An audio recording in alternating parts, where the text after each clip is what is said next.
क्या दोस्तों, SK19 अड्डा पर आप सभी का स्वागत है। आज मैं कीमत लॉज की श्रेणी के बारे में चर्चा करूंगा कि कीमत में परिवर्तन होने के परिणाम स्वरूप सभी वस्तुओं की मांग पर एक जैसा प्रभाव होता है। उसे हम कीमत लॉज श्रेणियां कहते हैं। तो कीमत लॉज श्रेणियां 5 प्रकार की होती हैं। नंबर 1 है पूर्णतः लोचदार मांग। नंबर 2 अत्यधिक लोचदार मांग। नंबर 3 है लोचदार मांग और नंबर 4 है बेलोच मांग तथा नंबर 5 है पूर्णतया बेलोच मांग या बेलोचदार मांग।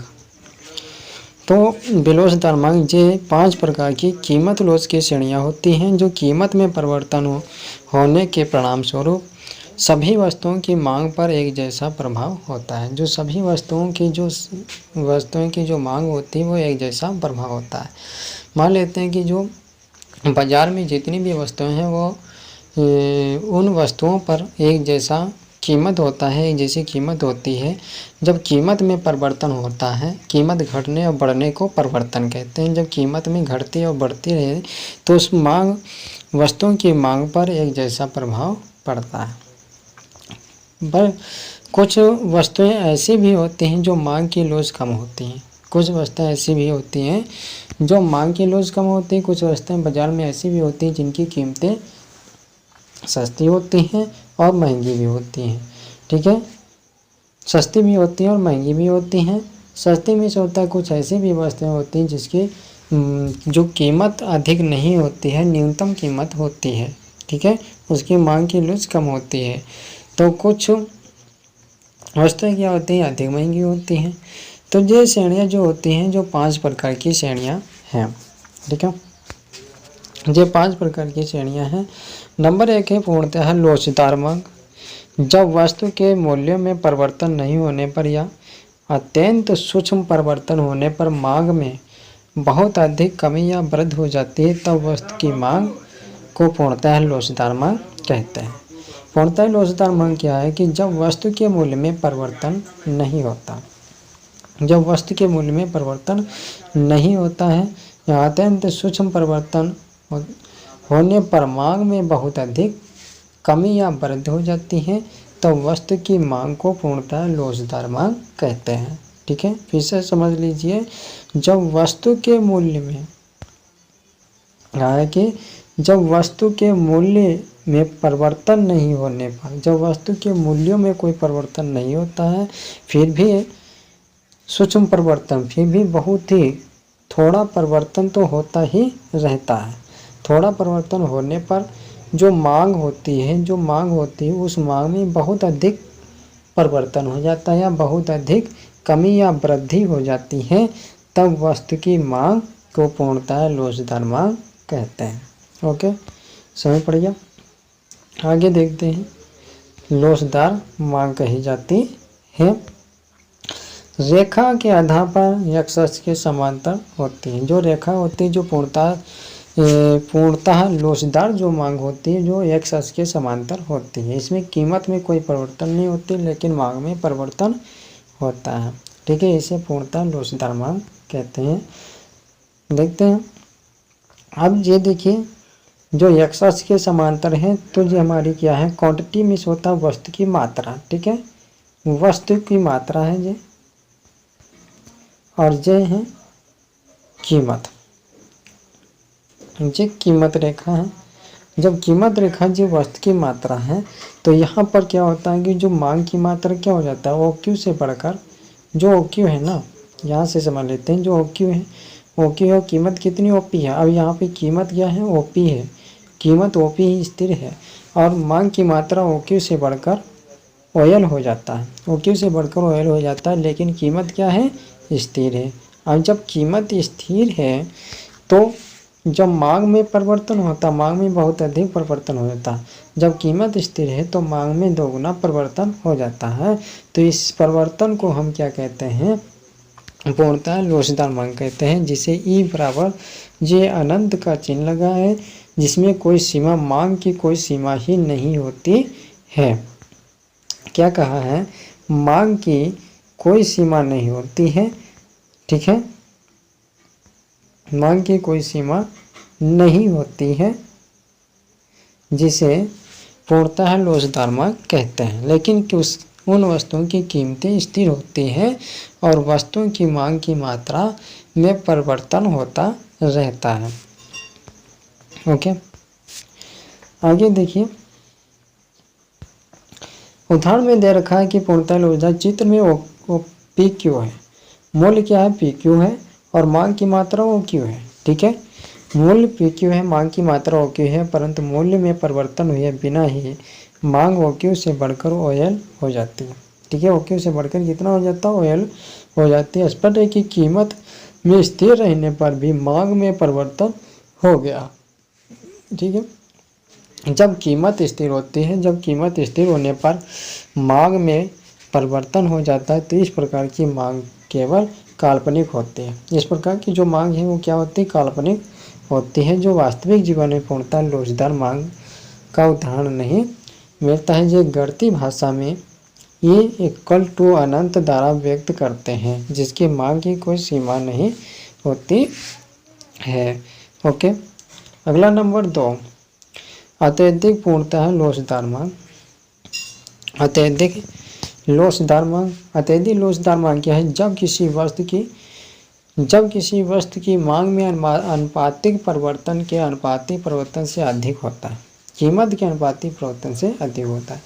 जो मांग के अनुपातिक परिवर्तन से और उसकी कीमत के अनुपातिक परिवर्तन से अधिक होता है, तो ऐसी दशा को अत्यधिक लोचदार मांग कहते हैं। समझ लीजिए, अत्यधिक लोचदार मांग क्या होता है कि जो मांग होती है, जो वस्तु की मांग होती है, उसकी कीमत, वस्तु की मांग से उसकी कीमत अधिक होती है। जो वस्तुओं की जिस प्रकार से वस्तु की मांग होती है, मांग होने की अपेक्षा उन वस्तुओं की कीमत अधिक होती है।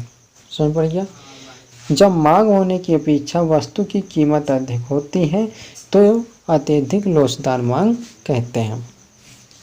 ठीक है, अत्यधिक लोचदार मांग कहते हैं जब कीमत अधिक होती है।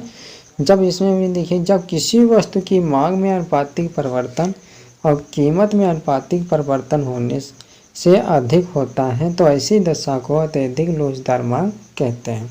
ओके, उदाहरण में दिखाया है कि यदि किसी वस्तु के मूल्य में 20% कमी होती है, परंतु उसकी मांग में 40% वृद्धि हो जाती है। ठीक है, कहा है कि जिस प्रकार से कीमत में वृद्धि होती है, उस प्रकार से उस वस्तु की मांग में भी कमी होती है। जब मांग में कमी होगी तो कीमत वृद्धि होगी, कीमत बढ़ेगी। जब कीमत घटेगी तो मांग की मात्रा बढ़ेगी। तो इसे हम अत्यधिक लोचदार मांग कहते हैं। ऐसी वस्तु की मांग की लोच को इकाई से अधिक लोच भी कहते हैं। यह गणितीय भाषा में ई ग्रेटर देन 1 द्वारा व्यक्त किया जाता है, जो एक इकाई से अधिक होता है। ठीक है, एक इकाई से अधिक होता है।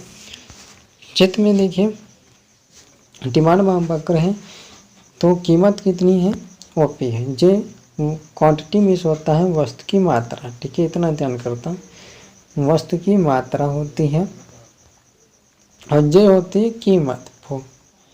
जो कीमत की मात्रा वाई कितनी क्या है, कीमत है, और वो एक्स सच क्या है, ये वस्तु की मात्रा है। वाई सच की है, वस्तु की मात्रा है, और वाई एच क्या है, कीमत की मात्रा है। जब कीमत OP1 है तो मांग की मात्रा क्या है, OQT है। ठीक है, जब कीमत OP1 है तो मांग की मात्रा क्या हो जाती है, OQT हो जाती है। और जब कीमत बढ़कर OP1 से बढ़कर OP2 हो जाती है, एक इकाई से बढ़कर क्या हो जाती है, OP2 हो जाती है, तो मांग की मात्रा घटकर OQ1 से घटकर क्या हो जाती है, OQ2 हो जाती है। तो कीमत बढ़ने पर मांग की मात्रा घटती है, और कीमत घटने पर मांग की मात्रा बढ़ती है। ठीक है, ओके। तो डेल्टा क्यू वस्तु की मात्रा, डेल्टा पी क्या है, कीमत में परिवर्तन और वस्तु की मात्रा में परिवर्तन। ठीक है, समझ लेते हैं। तो डेल्टा पी बटा डेल्टा क्यू, ये क्या है, कीमत। अब डेल्टा में से होता है परिवर्तन। ठीक है, डेल्टा में क्या होता है, परिवर्तन होता है, और पी में से होता है कीमत। ठीक है, कीमत में परिवर्तन। ठीक है, समझ लेते हैं, परिवर्तन किस में, कीमत में। ठीक है। जब कीमत में क्या होता है, परिवर्तन होता है, उसी प्रकार वस्तु की मात्रा में भी परिवर्तन होता है, ठीक है। डेल्टा क्यू में क्या होता है कि वस्तु की मात्रा में भी परिवर्तन होता है, कि मात्रा में परिवर्तन होता है, ठीक है। क्या होगा, परिवर्तन होता है, ओके। तो इसे हम क्या कहते हैं, अत्यधिक लोचदार मांग कहते हैं, ठीक है। अगला देखिए, चित्र से स्पष्ट है कि मांग में होने वाला परिवर्तन, मांग में होने वाला परिवर्तन वो क्यू और कीमत में होने वाला परिवर्तन डेल्टा पी की तुलना में अधिक है, पी की तुलना में अधिक है। इस प्रकार की लोकप्रिय विलासिता की वस्तुओं जैसे एसी, कार, फ्रिज इत्यादि में परिवर्तन होता है, ठीक है। एसी, कार, फ्रिज इत्यादि में क्या होता है कि परिवर्तन होता है, जिसे हम अत्यधिक लोचदार मांग कहते हैं। नंबर 3 है लोचदार मांग। नंबर 3 क्या है, तो लोचदार मांग। नंबर 3 है लोचदार मांग। लोचदार मांग क्या है, जब किसी वस्तु की मांग में परिवर्तन ठीक उसी अनुपात में होता है जिस अनुपात में उसकी कीमत में परिवर्तन हुआ, ठीक है। कहा कि जब किसी वस्तु की मांग में परिवर्तन ठीक उसी अनुपात में होता है जिस अनुपात में कीमत में परिवर्तन होता है, ठीक है। किसी वस्तु की मांग में परिवर्तन ठीक उसी अनुपात में होता है जिस अनुपात में कीमत में परिवर्तन होता, ठीक है, उसे हम लोचदार मांग कहते हैं। किसी वस्तु की मांग में परिवर्तन होने के फलस्वरूप उसकी कीमत में भी परिवर्तन होता है तो उसे हम लोचदार मांग कहते हैं, ठीक है। लोचदार मांग कहते हैं। फिर से समझ लेते हैं कि जब किसी वस्तु की मांग में परिवर्तन ठीक उसी अनुपात में परिवर्तन होता है तो उसे हम उसी अनुपात में उसकी कीमत में परिवर्तन होता है, ठीक है। कीमत में परिवर्तन हुआ है तब ऐसी वस्तु को मांग को लोचदार मांग कहते हैं। ऐसी वस्तु की मांग को लोचदार मांग कहते हैं। तो किसी वस्तु की कीमत में 20% की वृद्धि होती है और उसकी मांग में ठीक 20% कमी हो जाती है, ठीक है। 20% की वृद्धि होने पर 20% कमी हो जाती है तो लोचदार मांग कहलाएगी। इस प्रकार की लोच को इकाई के बराबर लोच भी कहते हैं और गणित की भाषा में E बराबर 1 द्वारा व्यक्त किया जाता है, ठीक है।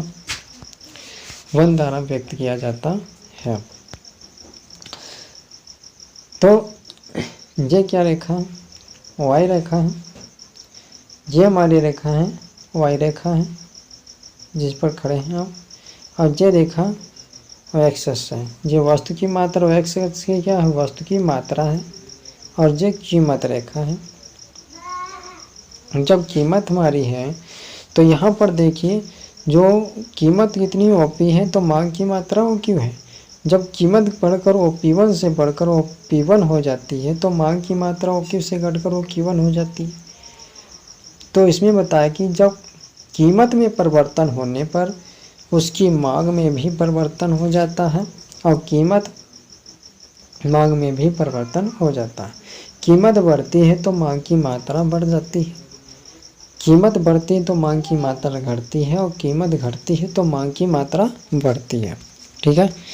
तो इस प्रकार से इसे हम क्या कहते हैं, अत्यधिक लोचदार मांग कहते हैं। दोनों क्या होते हैं, बराबर होते हैं। मान लेते हैं 20 रुपया क्या हुआ, वृद्धि हुई और 20 रुपया की हानि होगी, ठीक है। अब 20 रुपया को हानि हुआ तो क्या हुआ, शून्य ही हुआ था। जब शून्य ही हुआ तो ना लाभ हुआ ना हानि, तो क्या हुआ, सम्मान, ठीक है। जब सम्मान हुआ तो इसमें क्या होगा, लोचदार मांग होगी जो हमारी क्या है, ना घटी है ना बढ़ी है, जिसे हम सम्मान लोचदार मांग कहते हैं, ओके। इसमें भी देखिए कीमत में होने वाले परिवर्तन FP और मांग में होने परिवर्तन OQ के बराबर। इस प्रकार की लोच आरामदायक वस्तुओं जैसे साइकिल, घड़ी, बिजली का पंखा इत्यादि में पाई जाती है, इत्यादि में क्या है, पाई जाती है, अगला देखिए, बेलोसदार मांग, जब किसी वस्तु की मांग में अनुपाती परिवर्तन उस वस्तु की कीमत के अनुपाती परिवर्तन से कम होता है। जब किसी वस्तु की मांग में अनुपाती परिवर्तन उसकी कीमत के अनुपाती परिवर्तन से कम होता है तो ऐसी मांग को हम बेलोसदार मांग कहते हैं। ठीक है, बेलोसदार मांग कहते हैं। फिर से देख लीजिए, जब किसी वस्तु की मांग में अनुपातिक परिवर्तन उस वस्तु की कीमत में अनुपातिक परिवर्तन कम से कम होता है तो ऐसी दशा को बेलोसदार मांग कहते हैं। उदाहरण में देखिए, जब किसी वस्तु की कीमत में 50% की वृद्धि होती है परंतु मांग में केवल 10% की कमी होती है तो ऐसी मांग को बेलोस मांग कहते हैं। वृद्धि अधिक होती है, अब यहाँ पर देखिए वृद्धि क्या है, अधिक है ना, और कमी कितनी होती है 10%। भाई कम कितना होता है 10, अब 10 को हम 50 से माइनस करेंगे तो कितना बचेगा, 40 बचेगा ना। तो 40 हमारी क्या है, बेलोसदार मांग है। क्या है, बेलोसदार मांग है। ठीक है, बेलोसदार मांग है जो एक इकाई क्या हुआ, कम हुआ। ठीक है, एक इकाई कम होता है तो ऐसी मांग को बेलोसदार मांग कहते हैं।